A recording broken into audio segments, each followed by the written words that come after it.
ایک عورت ابھی تک ایک عورت بیوہ ہوا جس کا ایک نوجوان لڑکا تھا، اس نے اپنے لڑکے کو بلایا اور اس کے گلے میں ہاتھ ڈال کر رونے لگی. خوب رو رہی ہے ماں اپنے بیٹے کے گلے میں. بیٹے نے پوچھا ماں بتاؤ کیا بات ہے، کس نے آپ کو تکلیف دیا؟ جس نے آپ کو تکلیف دی ہوگی آپ کی دودھ کا واسطہ بتا دو، میں اس کو چھوڑوں گا. کس نے آپ کو بتا دیا؟ وہ روتی جاتی تھی اور وہ کہتی تھی اے بیٹے مجھے کسی نے تکلیف نہیں دی، مگر میرے نبی کے نواسے امام حسین کربلا کے میدان میں بے کس سے پریشان ہے اور ان پر ظالموں نے حملہ کر لیا ہے، کربلا کے میدان کی پھیر دیا ہے، ان کی گردن کے در پہ پڑے ہوئے لوگ ہیں. اے میرے بیٹے تو بتا، میں نے تیری پرورش میں کوئی کسر رکھی ہے؟ میں نے تجھے پالنے میں کوئی کمی کی ہے؟ کہا نہیں ماں آپ نے کوئی کمی نہیں کی ہے.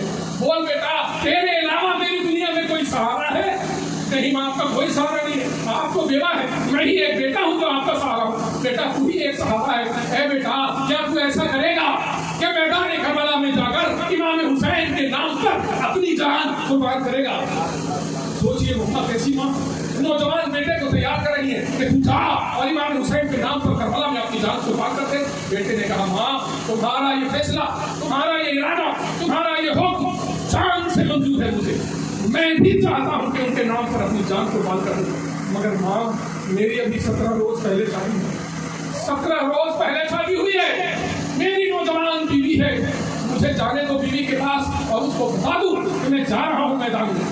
ماں نے کہا بیٹا ایسا مت کر، عورت ناقص العقل ہوتی ہے تو اس کے پاس جائے گا اور عورت منع کر دے گی اور تو اس سعادت سے محروم رہ جائے گا، یہ سعادت نہیں حاصل کر سکے گا، مت جا بیٹا کے پاس. اس نے کہا ماں میں نے فیصلہ کر لیا ہے کہ میری گردن امام حسین کے نام پر کٹے گی، اب کوئی اسے نہیں روک سکتا، میں صرف اپنی بیوی کے پاس جا رہا ہوں تاکہ اس کو بتا دوں. آئے اپنی بیوی کے پاس، بیوی کو بتایا میں ایسا کرنے جا رہا ہوں. بیوی نے کہا اے میرے شوہر ابھی تو میں نے آپ کا ٹھیک سے چہرہ بھی نہیں دیکھا اور آپ ایسا فیصلہ کر رہے ہیں، مگر یہ بڑی سعادت کی بات ہے، میں اس سعادت سے محروم ہوں. اسلام نے عورتوں کو جہاد میں جانے کا حکم نہیں دیا، ورنہ میں بھی آپ کے ساتھ جاتی اور اپنی جان کو قربان کر دیتی.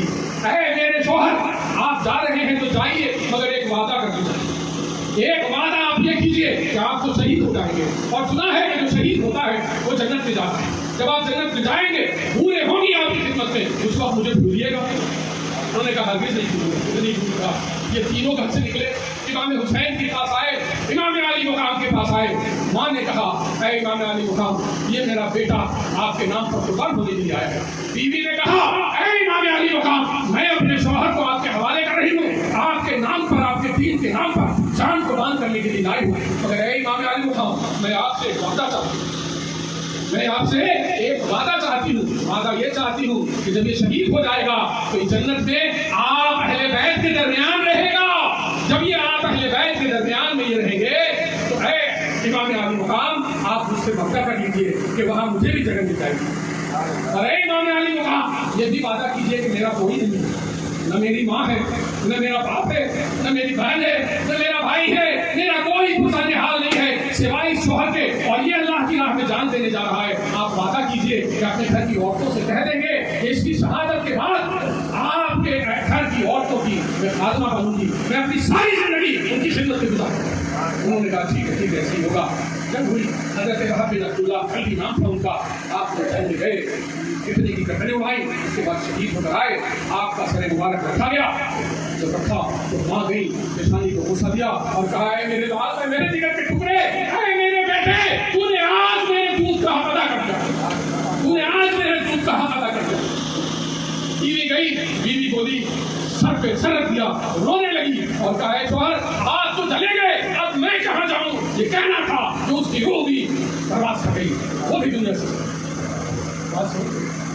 یہ وہ لوگ تھے جو امام حسین کے نام پر اپنی جان کو قربان کر دینا اپنی زندگی کا مقصد سمجھتے تھے، اپنا فرض عین سمجھتے تھے. اور ہم وہ ہیں کہ آج انہیں اہل بیت کے شان میں گستاخیاں کرتے ہیں. کوئی صحابہ کرام کے نام پر اہل بیت کی گستاخی کر رہا ہے، کوئی اہل بیت کے نام پر صحابہ کرام کی گستاخی کر رہا ہے. دونوں حق سے محروم ہیں. جو اہل بیت کے نام پر صحابہ کی گستاخی میں مصروف ہے وہ بھی گمراہ ہے، اور جو صحابہ کرام کے نام پر اہل بیت کی گستاخی میں مبتلا ہے وہ بھی گمراہ ہے. دونوں میں کوئی حق نہیں. اہل سنت و جماعت کا فرد وہ ہے جو جہاں اہل بیت کے اطہار سے محبت کرتا ہے